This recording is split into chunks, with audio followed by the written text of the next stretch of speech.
I'm talking in Cambridge to Professor D.C. Coleman, one of this country's leading economic historians.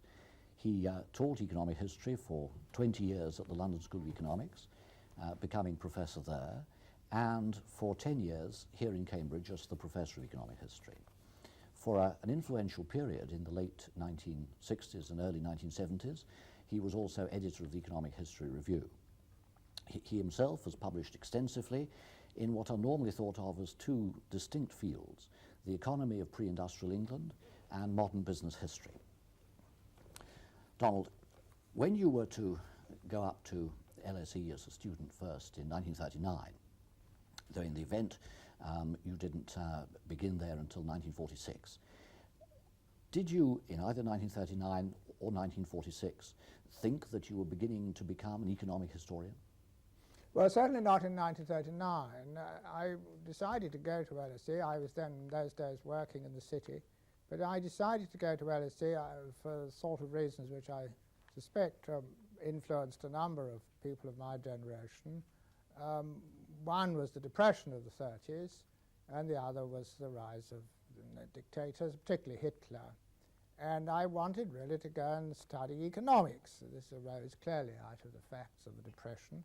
And I didn't think very much about whether I was going to do economics or economic history, but economics was the thing which drove me to want to go to LSE. And as you rightly say, the little matter of a war arrived in September 39, and it didn't seem very much point in my starting a completely different activity. So in the event, I went back there 7 years later, in 1946. Initially, I started to study economics once again, as I'd intended to, but I had in the interval read quite a bit of Tawney, amongst other economic historians, particularly Tawney. And after the first year, in the latter part of the first year, I made up my mind that I would specialize in economic history in part 2 of the BSc economics degree, and that indeed is what I did. I think it wasn't so much Tawney's views which influenced me in those days as his English style. I'd read Religion and the Rise of Capitalism, and I found the prose style infinitely more attractive than economics textbooks about indifference curves and marginal cost and marginal revenue. And so I decided that economic history was, as Nicky Caldor put it, my cup of tea rather than theoretical economics. So there was some attraction to economic history, but some pushing out of the aridness of economics? To some extent, yes. I mean, I retained later and still have an interest in the use of economics in economic history, but I didn't see myself as being sufficiently competent in algebra to want to go on doing economic theory. Tawney was there at LSE, but probably already retired. Yes. The actual professor, who was professor of economic history at the time, was T.S. Ashton. Yes. Now, he, in a sense, thought of himself, did he not, as an economist? Yes, he was an economist. He'd spent many years at Manchester University, where he was a reader in public finance, I think it was. And he brought to his job as professor of economic history there a technical apparatus and knowledge of economics, which Tawney never had for one moment. And Ashton was influential in persuading me and many others that the use of economic ideas was very much more important in the study of economic history than ever Tawney had suggested. Tawney was in no sense whatever an economist. Indeed, he used some of his better shafts of rudeness to describe what he thought about economics as a theory, as a body of theory. And yet they thought highly of each other. Yes, Ashton they were and Tawney. personal friends. They couldn't have been more unlike. Tawney, as you know, was a devout Anglican. Ashton had been brought up in I think a dissenting background in Lancashire, but was to all practical intents and purposes, I think, an atheist. But they were personal friends and remained so until Tawney's death. Now, you did your PhD on Kent, Yeah. under the later Stuarts. Yeah. Now, Kent is interesting because an apparently agrarian community in the late 17th century gave rise, thinking ahead to your work over the next few years, not to any work on agriculture or agrarian society as such, but to various aspects of industry that were embedded as nuggets of different sorts in a primarily agrarian economy. And presumably it's your work on Kent that gave rise to your writing on the naval dockyards, and ultimately to the paper industry and your book on Sir John Banks. Yes, Kent was a useful sort of economy to have tackled in retrospect. I mean, it wasn't simply an agricultural country entirely devoted to producing wheat and sheep and so on and so forth, but it was a country which was extremely closely integrated with London, particularly in its northern reaches, for obvious reasons, and with a lively trade, coastal trade and export trade across the Channel, and with quite a lot of industry of a rather diverse variety, both textiles in the Weald, the naval dockyards, the very big naval dockyards at Woolwich, Chatham and Deptford, and of course an iron industry as well. So that it wasn't, it was towards industry and trade that my interests went, rather than towards agriculture. Another concept that you were rather sceptical about in the 1950s, before the concept of proto-industrialization had begun to be written about, was mercantilism. You once suggested that mercantilism was an unnecessary word. I think we set this quite frequently as an examination question. Can we get by without mercantilism? How did you get interested in mercantilism and why? Well, there's really quite a different sort of story. There are a number of different trails which led to an interest in mercantilism. It's really about the relationship between economic activity and the policies of states in regard to economic and political activity, normally, of course, applied to the early modern period. And it arose for 2 or 3 reasons. One was that the Kentish work landed me with the naval dockyards, which represent a piece of industry run by the state for the aggrandizement of the state in the shape of naval power.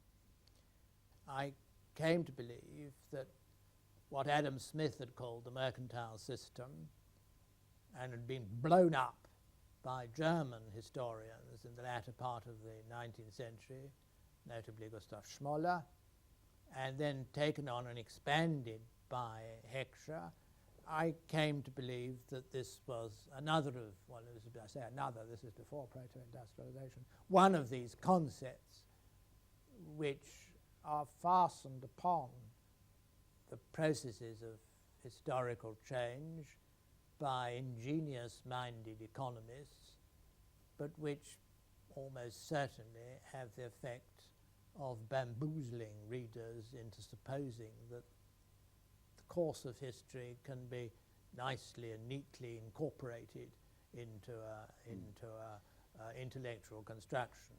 Especially this is through selective quotation from different sorts of things, from different bits of legislation and different tracts, and the pulling together of odd quotations that can apparently fall into a smooth pattern. Yes, this is true.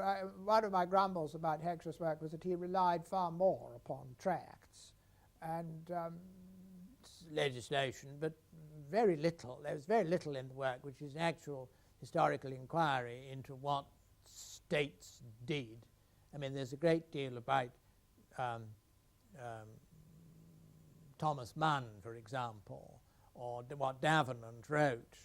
There's naturally a great deal about Colbert, but there's remarkably little about the processes of the English Parliament at work, actually determining whether there shall be a tariff on this or whether there shall be an imposition on the imports of that, and the sort of apparatus of designed to raise finance for the process of war, for example, the Anglo-French wars of the late 17th, early 18th century. Heckscher takes very little cognizance of the fact that a whole protective apparatus, which is put up largely as a result of war finance, he tends to explain in terms of the perpetuation of the idea of mercantilism, of the ideas of protection and so on. This struck me as being artificial in the sense that it gives much too great a weight to the idea of continuous foresight and careful concern with theoretical concepts, and much too little weight to the practical business of getting some money to fight a war, which is the sort of reasons why states do things. Yes. But what if it were to be said that, okay, it's important whether Thomas Mann was writing in the context of the 1620s or in what circumstances he was reprinted in the 1660s, and these are important issues, but even more important is that it reveals a certain cast of mind or way of thinking that is quite different to the way in which people thought in the generation of Adam Smith and after. Oh yes, I mean, I wouldn't for one moment try to suggest that ways of thinking about things are of no consequence whatever. I'm clearly not trying to suggest that. I think there was more difference in the ways of thinking at the time when Mann was writing in the 1620s than the way in which, for example, somebody like John Law or Defoe was writing in the early 18th century. Nevertheless, I mean, what I'm simply saying in a way is that the ways of thinking about things, forms of recommendations from economic writers, who are often, not always, but often merchants themselves, are merely one element in the ultimate situation, which is what a state enacts as policy. And quite often, however much some of the people who inform that policy have themselves been informed by reading these things, they are, as so often occurs today as then, actually stimulated into action by immediate pressing problems. And the pressing problems can be anything from a war to the plague. So this sort of concern with the actual realities of how people are operating is one of the things, am I right in taking it, that lies behind your interest in business history. At some point in the 1960s, this interest in what had previously perhaps been called industrial history begins to turn into business history. Is the turning point you're being commissioned to write a history of courtholds? Yes. I mean, the answer is quite simply yes. This was... I don't want to sound as though I'm extolling what H.A.L. Fisher said about history being the play of the contingent and unforeseen, or words to that effect, but it is in a certain sense chance.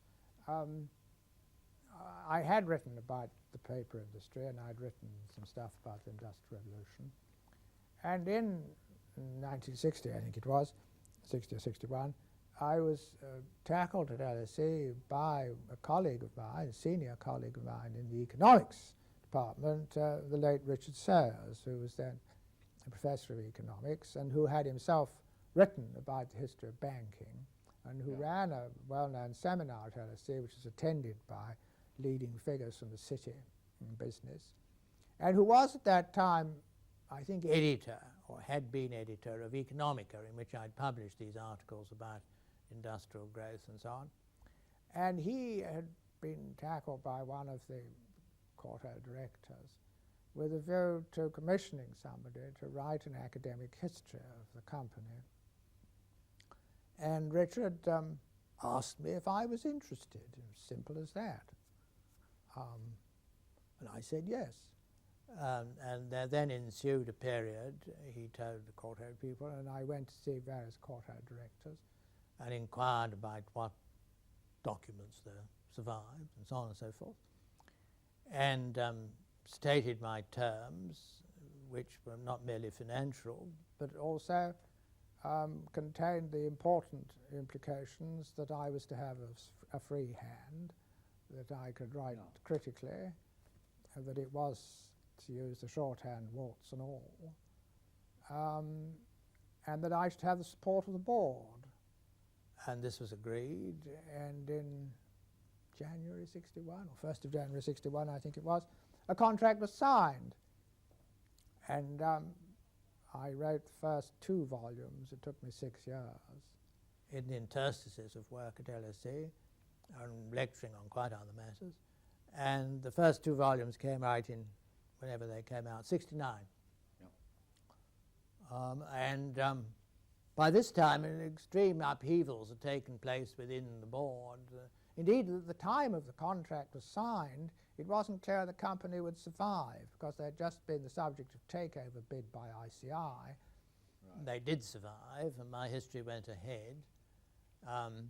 And then when the first two volumes were published, there had been an upheaval in the board, and the new board asked me to, they commissioned me to go through material to see if I could write a third volume, which would include an account of the ICI takeover bid. And after a year or two, they then commissioned me to write that. And the third volume, which included a description, account of the takeover bid, was published in whatever it was, 1980, something of that sort. But when you began this work on courtholes, did you have a model in mind? I know of your friendship, of course, with Charles Wilson and his pioneering history of Unilever. Was that in some sense a model? No, not a model, no. But I knew Charles and very well. And when I was tackled by courtholes and so on, when it came to the formulation of the contract, I talked to Charles about it. Clearly, Charles's first two volumes on Unilever were the first really striking example of the history of a major company written from an academic viewpoint. But I didn't take it as a model in any sort of economic sense of the word, but I did take it as an example of what could be done by academic scholarly work on the records of a major company. Right. But it wasn't a model in any intellectual sense like that. And I think this is probably evident in the fact that I think it's fair to say that I used a lot more statistics and economics and apparatus of that sort in my stuff on courthouse than Charles did on his work on Unilever.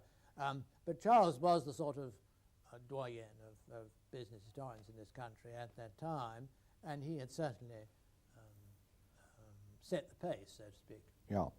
Well, obviously the Courtauld family business activities begin in the 17th century, and then silk and rayon and all sorts of 20th century developments. There was this long spread of interest that obviously appealed, pulling you perhaps more into the 20th century, more firmly into to more recent economic activity than even your long previous period had extended to.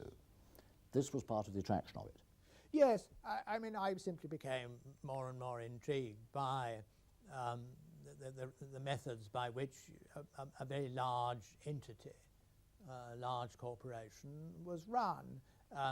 It had moved through various fairly clear phases. I mean, the family had come as immigrants, as Huguenot immigrants at the end of the 17th, beginning of the 18th century, and they were successful silversmiths in London in the 18th century, and then went into silk and made a fortune out of making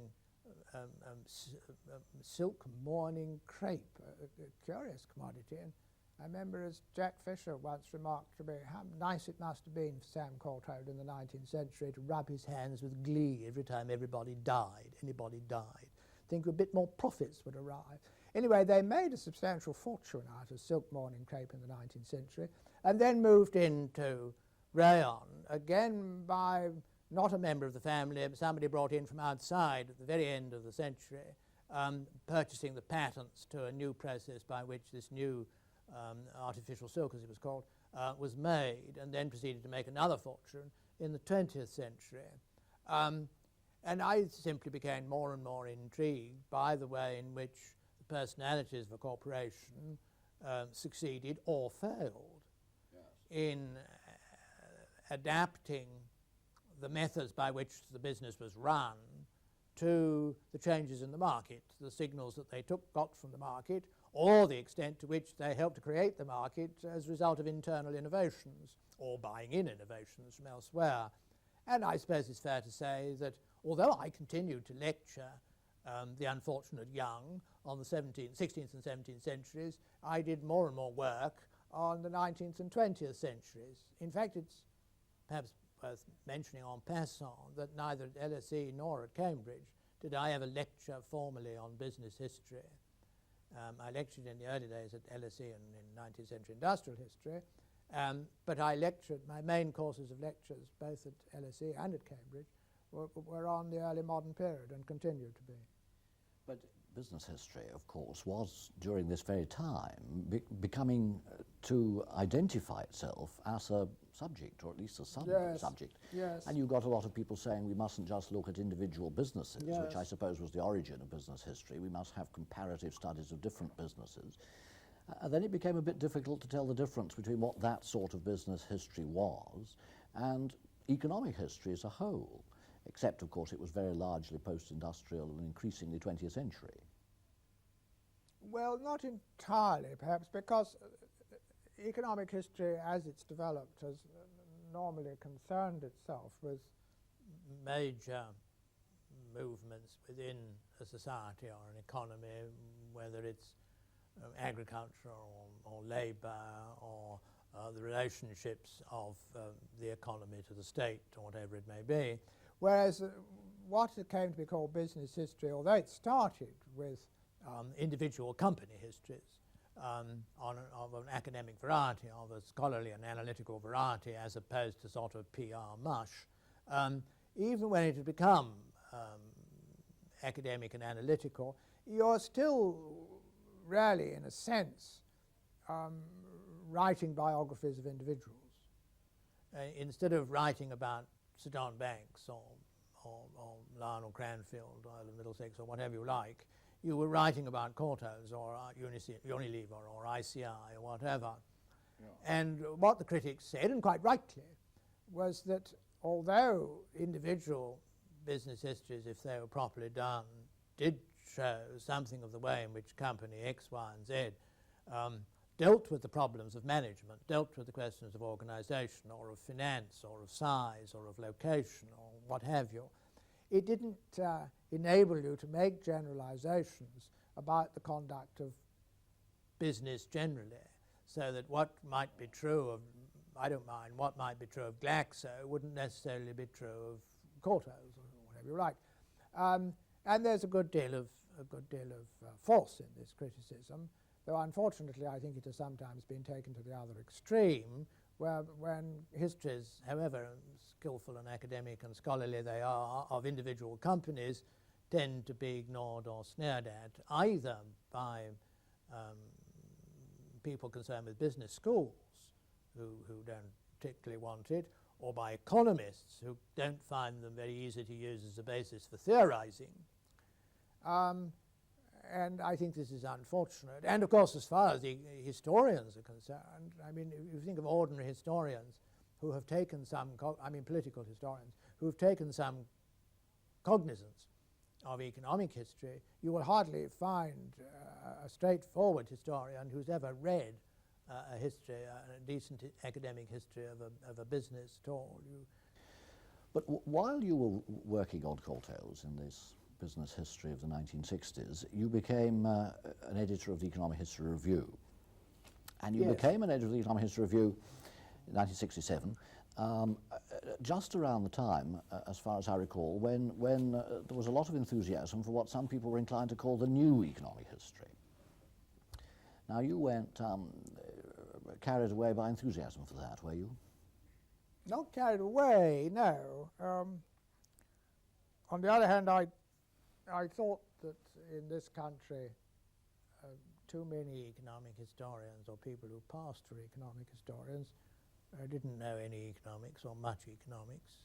And so I was kindly disposed to the greater use of economics in economic history.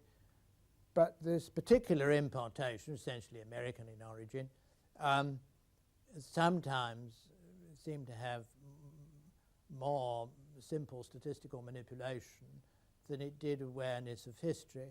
But I think it's fair to say that first with Max Hartwell and then with Michael Thompson, when we edited the Economic History Review, we did try quite deliberately to bring in a greater representation of the new economic history than had been evident, and we tried to push it a bit in this direction. But I suppose it's fair to say that some aspects of the new economic history I parted company with myself. The more fantastic elements? Yes, I well, it depends. I mean, fantastic is a loaded word. I think that insofar as they were involved with fairly straightforward statistical manipulation, I would be willing to go along with it. Insofar as they began to do two things. One was to produce counterfactual propositions which seemed to me to be open-ended. A USA without the railways, or a Britain without the railways, or Britain without the British Empire, and trying to make calculations of profit or loss, of cost or gain. This seemed to me to be using concepts so large that they had really no historical meaning. The other thing which worried me, it continues to worry me even outside that, is the supposition that you can produce a statement about something which happened in the past based upon assumptions of economic rationality, that the individuals who made the decisions at the time necessarily were following dictates of economic rationality. And economic rationality means profit or loss, profit presumably, in the short run. Now, people did things, it seems to me, for more reasons than economic rationality. They quite often behaved in certain ways for what in economic terms might seem to be irrational.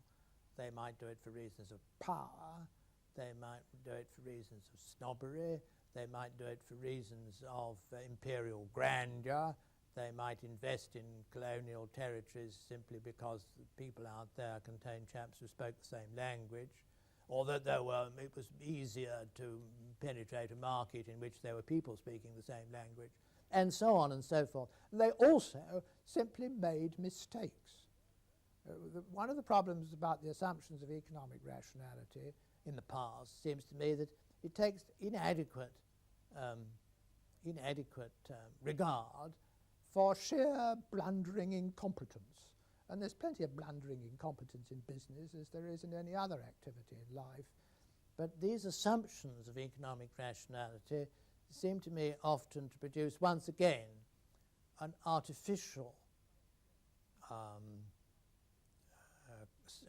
artificial criteria, to produce artificial criteria on which you make judgments.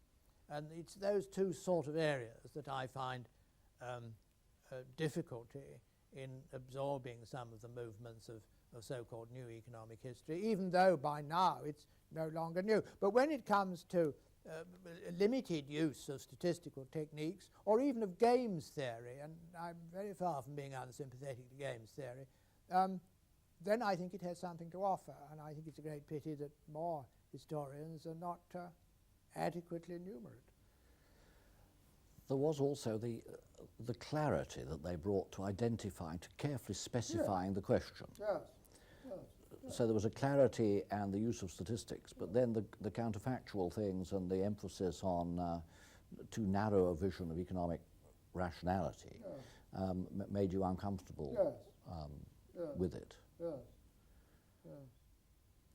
Was there much difference, though, if you take those elements out of the new economic history? What was the crucial difference then between that sort of history that rather grandiloquently called itself that, and the sort of economic history practiced a generation or two before by, say, Kuznets or T.S. Ashton? Well, I mean, Ashton didn't, nor did Kuznets, really. Kuznets, after all, was a statistician with a great historical interest. And they didn't direct models. I mean, this is the simplest and shortest one. Kuznets, to some extent, did, yes, but not quite the same way. Ashton, not at all. What they had there was, in their minds, but if you take Ashton as a specific example, he wanted to use the ordinary assumptions of neoclassical or Marshallian economics and presupposed certain sorts of patterns of behavior by individuals, profit maximization and so on. But he didn't set up a model which sought to articulate the relationships between, let us say, prices, investment, profits, and so on and so forth, whereas it's one of the essential elements in the new economic history, so-called, that you're setting up a model specifying the relationships between certain variables, and you can normally express those relationships in a simple set of equations, and then you can move on from the equations, provided you've got enough figures to put in the equations, and you can see what relation they bear to an ideal relationship between x and y variables. And now Ashton didn't seek to create and construct models of this sort. His was really just an extension of Marshall and of Clapham. He was more specific than Clapham, but it was the same sort of thing. And in that sense, I mean, I was sympathetic to Ashton because he. But I mean, one of my grumbles about Ashton, and it really, in way, it relates in a way also to my grumbles about the new economic history. Ashton was concerned with, and this was very useful in a way, with the economy. The macroeconomy. England was the economy of England, so to speak. And he wrote about that sort of thing, and his little book on the Industrial Revolution is a splendid condensation of that sort of approach. But this is where he was quite unlike Tawney in this sense. What disappeared from Ashton was the state. The state practically vanished. I mean, the extreme example is the difference between Ashton and Cunningham, where Cunningham was much concerned with the state. I mean, Cunningham also wrote about mercantilism, the mercantile system, and all that sort of thing, and was then much concerned with the state. And really he was a political historian who happened to have economic interests. When you get to Ashton, on the other hand, the state has practically vanished. State only. Is this a product of spending 30 years in Manchester? I think it probably is, yes. I mean, the state can be made to vanish under the influence of the cotton industry almost anywhere, as long as it's near Manchester, at least in those days. But he very rarely wrote. I mean, the state merely it imposed taxes, and that's about all. And taxes produced, as far as Ashton can say, the greatest benefit of taxes was that they produced statistics. But he was not interested in the state, whereas Tawney most certainly was. I mean, Tawney's works have frequently a great deal to do with the state as well as with social classes. I mean, his biography of Cranfield is obviously to do with the state. His concern, in a quite different book, which people tend to forget, Land and Labour in China, which is in some ways his best book, very much involves the state as well as in economic variables. And his work on Harrington and to some extent the rise of the gentry involves a relationship between the state, which was willing to confiscate lands after the Reformation, the dissolution, and with groups in society. Now, these were not Ashton's interests. I mean, he wrote on industries, and he wrote on economic cyclical fluctuations, and he wrote on particular movements in the short term, which could be quantified. I mean, one of his earliest articles on the cotton industry was quantification, and that was his great strength, and one admired him for that. And but it was a very different outlook altogether. You've written of what you call the rise and decline of economic history. The decline of economic history in institutional terms I can quite see. With the cuts of the 80s, departments began to be amalgamated, less people started to offer the subject at O-level and A-level, and so on. The boom, in a sense, was over. But is it right to think of it as a subject in decline? Well, I only wrote that because Richard Wilson and Hadwin published a very useful article showing this, and I had already done something similar in the inaugural lecture which I gave here, where I acquired a lot of statistics from the relevant departments about numbers taking the subject, and it was quite clear that you'd got the standard sort of situation of a rise and then a deceleration and then an actual decline. And I think that the popular boom of the post-war years had simply petered out, and fewer people were taking it or being interested in it, which I didn't find wildly surprising, though admittedly a bit depressing. And what I wanted to see, I can't say that I've seen it very well, but what I wanted to see was a greater degree of integration of political history with the economic history, not necessarily with the assistance of large mechanistic models, either a Marxist one or a mercantilism one or a whatever other one you like to dream up. And there are plenty of them being dreamt up by various persons, such as Wallerstein in the States, who produces some highly improbable models, the most major characteristic which is the number of syllables he uses for almost anything. But these sort of mechanistic devices don't seem to me to be, frankly, a very great assistance. I mean, I always thought the major assistance that he's provided is the enormous carpet of footnotes which he has, which are really very useful indeed, but is a method of providing a bibliography. It seems to me rather abstruse. But the boom in historical writing, historical literature in the last generation must therefore be much to your taste. I mean, there's been a conspicuous integration of economic history and political history, social history in all sorts of ways that has, from the point of view of many historians younger than me, rendered these old divisions inappropriate. I think this has occurred in a number of cases, and it has occurred more with people who started off as historians rather than as self-defined economic historians. I mean, if you want names, it seems to me that people, for example, like Peter Clarke here at Cambridge, or David Cannadine, who's now in the States, they both really have been concerned with political history, and they have, I think, really quite successfully integrated political and economic history. Right. But if you look at the other front, the conspicuous divorce between economic history's two parents, history on the one hand and economics on the other, very little evidence of an integration between economic history and economics, unless you think of the new economic history and the arid theorizing. I don't think there has been. I think it's difficult partly because of the way in which economics itself has developed. You see,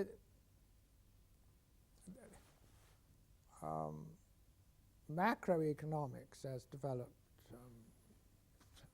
either by Keynes or even earlier by the Austrian school, isn't an awful lot of use in dealing with quite a number of economic issues as they appear to historians. I mean, in the sense that quite often historians will be concerned with the particular circumstances of demand for a commodity or supply of supply of a commodity in one way or another. But the sort of concerns which interest economists nowadays are very largely macroeconomic concerns about the performance of the economy as a whole. And there are only one or two examples of that. I mean, the most obvious example, I suppose, in recent years is that big book by Feinstein, Matthews, Nodling, Smee on the performance of the British economy, which is essentially a very interesting exercise in trying to use Keynesian economics and social accounting techniques to describe the performance of an economy from 1870 onwards.